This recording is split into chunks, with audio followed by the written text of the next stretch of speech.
क्या आपको सीने में जलन होती है, आपका खाना सही से हज़म नहीं हो पाता या आपके मैदे में तेज़ाबियत रहती है और खट्टे ढिकार आते हैं, तो हो सकता है आपको गैस्ट्रोइसोफेजियल रिफ्लक्स डिज़ीज़ यानी मैदे की तेज़ाबियत हो।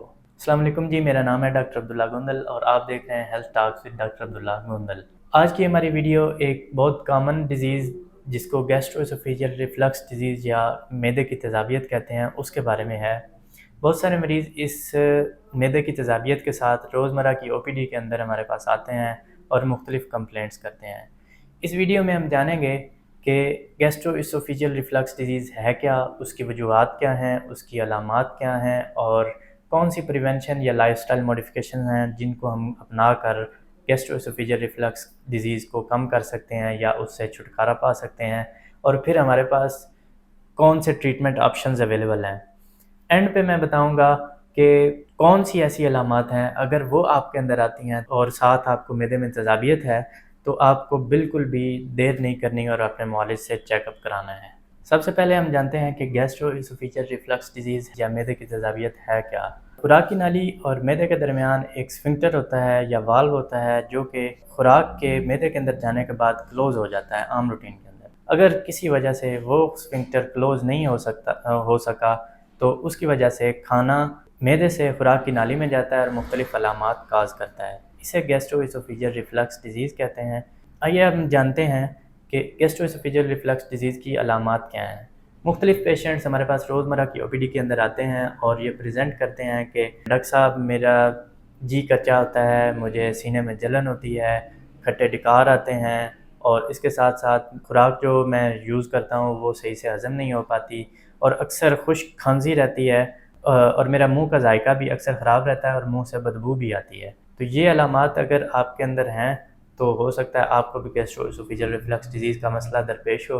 अब हम जानते हैं कि मैदे की तेज़ाबियत की वजूहात क्या हैं। मैदे की तेज़ाबियत की बहुत सारी वजूहात हैं जिसके अंदर मोस्ट कॉमन है कि वज़न का ज़्यादा होना, फिर सिगरेट नोशी करना, सेडेंटरी लाइफ़स्टाइल, ज़्यादा स्पाइसी चीज़ें खाना और टाइट फिटिंग सूट्स अगर पहनते हैं लोग ज़्यादातर ऑफिस के अंदर तो उनके अंदर गैस्ट्रोइसोफेजियल रिफ्लक्स डिज़ीज़ का मसला ज़्यादा होता है।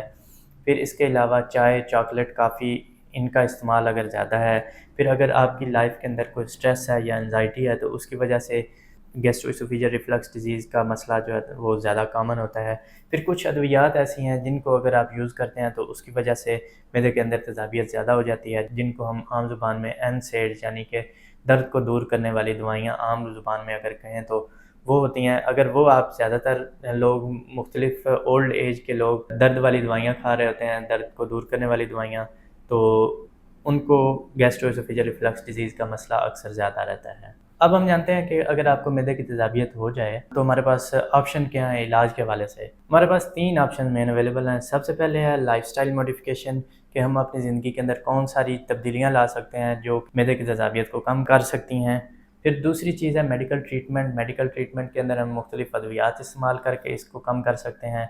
फिर सर्जिकल ऑप्शन आते हैं जो कि लास्ट रिज़ॉर्ट हैं कि अगर बहुत ज़्यादा कॉम्प्लिकेटेड केस हो जाए तो फिर हम जो सर्जिकल ऑप्शन है उनको ज़ेर गौर लाते हैं।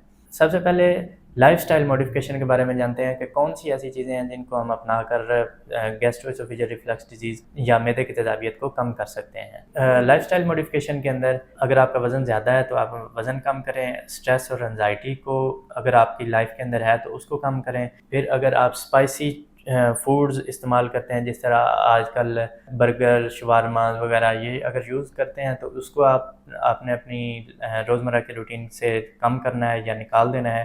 फिर ज़्यादा मिर्च मसाले वाली अगर चीज़ें इस्तेमाल करते हैं और हांडी में अगर ज़्यादा मिर्च मसाले इस्तेमाल होते हैं तो उनको कम करें।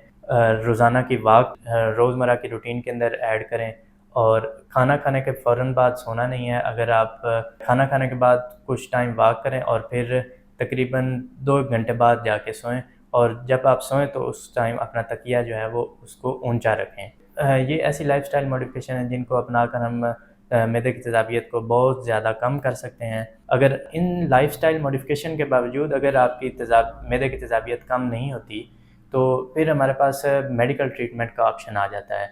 मेडिकल ट्रीटमेंट के ऑप्शन में हमारे पास ज़्यादातर मोस्ट कॉमनली इस्तेमाल होने वाली जो अद्वियात हैं उनको प्रोटॉन पंप इनहिबिटर्स कहते हैं, जो ज़्यादातर हम आम रूटीन के अंदर ज़्यादातर मरीज़ खुद भी इस्तेमाल कर रहे होते हैं, ओमेप्राज़ोल, इसोमेप्राज़ोल के नाम से आती हैं। फिर दूसरा ऑप्शन हमारे पास होता है, वो सिरप्स की फॉर्म में आता है। एंटासिड सिरप्स होते हैं जो कि जलन या इस तरह की जो अलामात होती हैं उनको कम करते हैं।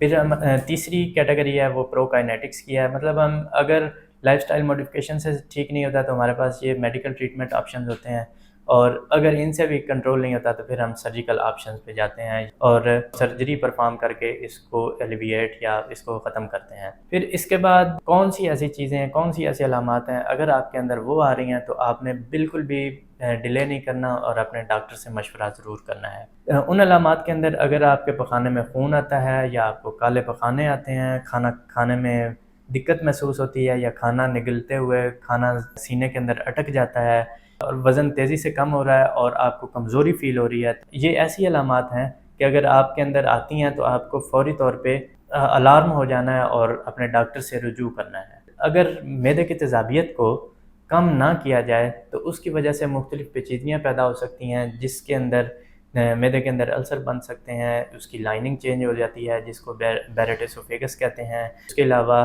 स्ट्रिक्चर्स बन सकते हैं। ये थी आज की हमारी डिस्कशन गैस्ट्रोएसोफेजियल रिफ्लक्स डिजीज़ या मैदे की तेज़ाबियत के बारे में। उम्मीद है ये मालूमात आपके लिए मुफीद साबित होंगी।